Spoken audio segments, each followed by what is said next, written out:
E aí, sabe uma coisa que a gente vê em tudo que é lugar? Desde templos super antigos lá na Índia, até naqueles livros de colorir que estão na moda? É um símbolo que conecta tudo isso, a mandala. Hoje a gente vai fundo para entender como esse círculo, que parece tão simples, é na verdade um verdadeiro mapa do universo e de nós mesmos. Pois é. O que será que liga esses três lugares que parecem não ter nada a ver um com o outro? A resposta não é uma pessoa, nem um lugar. É uma forma, um círculo sagrado que tem essa função de organizar o caos. Um padrão que de alguma forma consegue conter o universo inteiro. Bora entender como isso funciona. Bom, a palavra mandala vem lá do sânscrito e quer dizer literalmente círculo. Mas não vamos nos enganar pela simplicidade do nome, não. Isso aqui não é um círculo qualquer, é a representação de um universo inteiro. Pensa num guia para a mente e numa ferramenta super poderosa para a gente encontrar ordem no mundo e, claro, dentro da gente.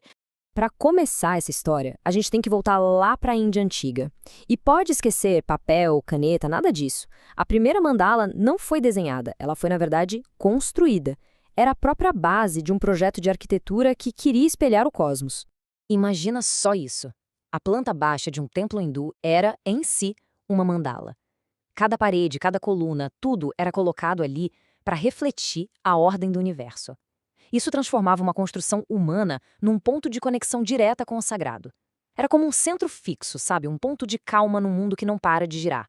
E a lógica por trás dessa arquitetura sagrada é fascinante. Olha só. Tudo começava bem no meio, no centro, o chamado Brahmastana, que era visto como a fonte de toda a vida. A partir dali, a construção ia se expandindo em fileiras que tinham a ver com os ciclos do Sol e da Lua, marcando o tempo sagrado.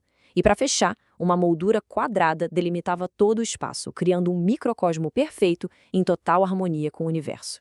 Mas uma ideia tão forte assim não é ficar parada num lugar só, né? Conforme o budismo foi se espalhando, a mandala evoluiu junto. Ela deixou de ser só um mapa estático do cosmos para se transformar numa espécie de GPS para a iluminação, um guia dinâmico para a jornada da mente.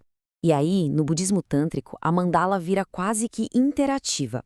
Ela era criada com areia colorida ou pintada em tecidos para ser usada em rituais de meditação, e cada detalhezinho importava. Atravessar os portões simbólicos da mandala era como passar de fase numa jornada espiritual, sabe? Um passo de cada vez em direção à iluminação. Lá no Japão, a escola Shingon meio que dobrou a aposta nesse conceito. Imagina a realidade como se ela tivesse duas camadas. De um lado, o mundo de diamante, que é como se fosse a semente, sabe? O potencial puro e indestrutível de tudo.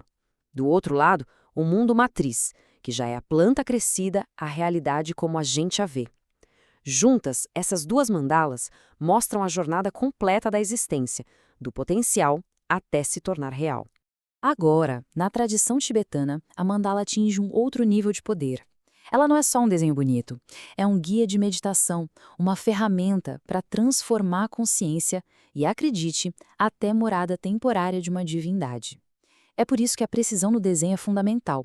Existe a crença de que, através do ritual certo, a mandala pode se tornar uma entidade viva, um motor de verdade para a ascensão espiritual. E essa ideia de um mapa interno viajou muito, atravessou séculos e continentes e ressurgiu no século XX num lugar bem inesperado: a psicologia. O Ocidente redescobriu a mandala, mas agora não como um símbolo do cosmos, e sim como um espelho da nossa própria mente. E quem puxou esse fio foi o psicólogo Carl Jung. Ele olhou para a mandala e não viu deuses ou rituais. Ele viu um símbolo do self, a totalidade da nossa psique. Para Jung, a mandala era a imagem mais pura que a mente poderia produzir de si mesma. E o mais curioso é como Jung chegou a essa conclusão. Ele começou a reparar que, em momentos de muita crise, de muita confusão, os pacientes dele começavam a desenhar ou sonhar com mandalas, do nada, sem nunca terem ouvido falar sobre isso. Para ele, isso era a prova de que a nossa psique, quando se sente perdida, busca instintivamente um jeito de se reorganizar, de encontrar o próprio centro. Para Jung, a geometria da mandala era a chave de tudo.